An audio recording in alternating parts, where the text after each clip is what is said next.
What is happening, guys? Welcome back to the channel, welcome back to the vlog. We are reviewing day number 3 at the CrossFit Games. We're going to start with the teams, and CrossFit Mayhem are dominating. 2 events, they got a 4th and a 1st place, after which they are now leading by over 150 points. It's literally theirs to lose. Like, I think Rich Froning has won another title. Amazing team, good chemistry, and clearly they are smashing it. They are followed by Krypton, which has Alex Smith, and then Central Beasts. Invictus has dropped all the way down to 6th place. Don't know if they can make it back up with the points, but it's going to be a nice final day number 4 to see who makes it onto the podium. But I'll be honest, I don't think anyone's even going to touch me here. On the women's side, this is how the leaderboard looks on day number 3. Obviously Tia Claire Toomey still at the top after hitting a huge 260-pound clean. Talking about the clean ladder, I honestly think that it was too high at the beginning for women and finished too low, and I think the men started too low and finished too high.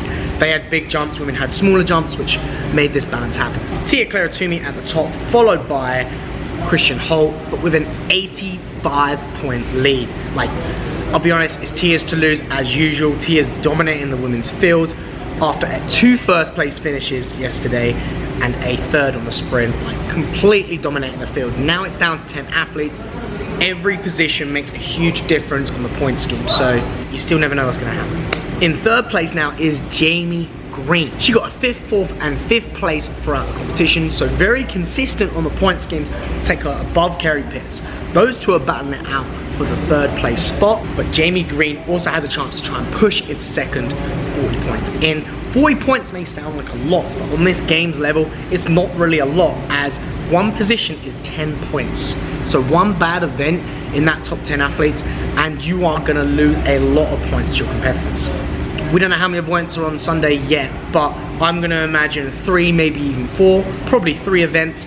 So that is 300 points or 30 points. 270 points if you have bad or good events, so anything can happen, but it is Tia's to lose. I don't think she's gonna lose. I honestly think it's gonna go Tia, Christian Holt, Jamie Green. I'd love to see Jamie Green on the podium. Big fan, she's been working hard. She was the Open champion a few years back, so I feel like she deserves to be on that podium spot. Whew. The men. Like, this is the best men's race we've had in I don't know how long, like so many years. This is probably the best race we've had in a very, very, very, very long time. It's insane. Noah Ohlsen still standing in the lead, but only by 15 points. 15 points. Fraser was 60 points behind on day number 2 at the beginning after doing terrible on the sprint with a 15th place finish, with Noah coming in a solid 3rd place. So obviously he was 60 points behind. He's made it up in 2 events. Fraser in Fraser fashion, 2 event wins to help him back, cleaning 380 pounds. And in the event prior, beating everyone by nearly a whole minute. Like, he could have chilled out for 30 seconds. He could have chilled out for 59 seconds and walked past the finish line and still won, like crazy. Noah Ohlsen had a mess up on the split triplet, which was the pegboard, double unders, and kettlebell hang snatch and hang clean and jerk. So all split, you had to alternate legs.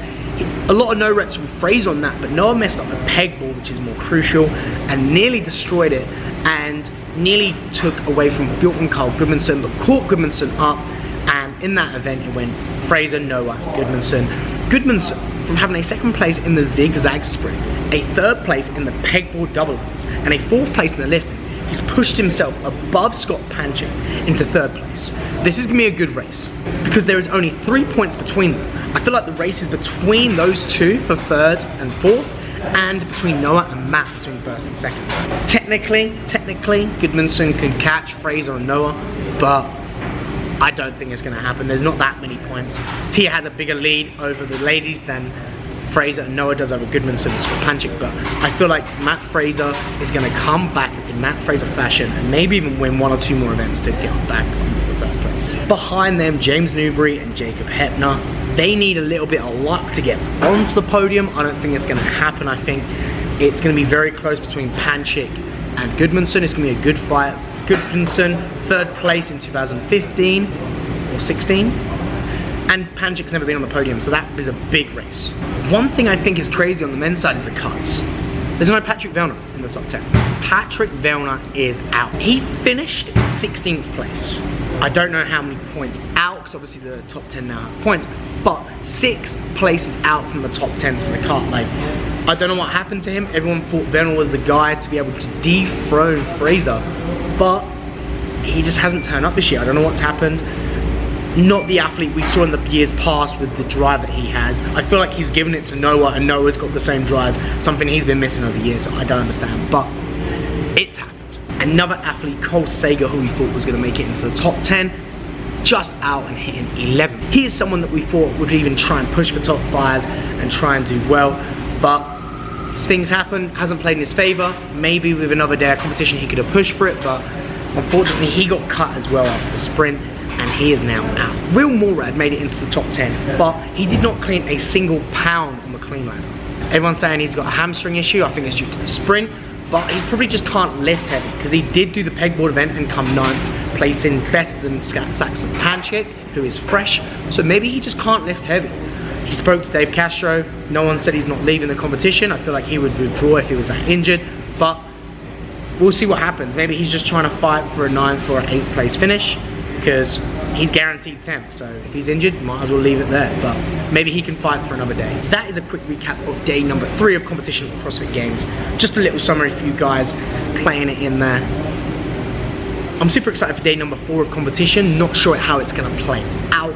I'm hoping that Fraser's going to get back on the podium. I'm a huge fan, but obviously if you're a fan of Noah Ohlsen, you want him to win, because he's never even podiumed. He's had bad events and a lot of adversity and has never overcome it, whereas this year he had, even when he missed the pegboard and made it back. So seeing a brand new Noah, I think he's gonna podium this year, but let's be honest, he wants to win. Guys, I hope you liked the video. Go like, subscribe, let me know what you think, smash the bell button to get the notifications.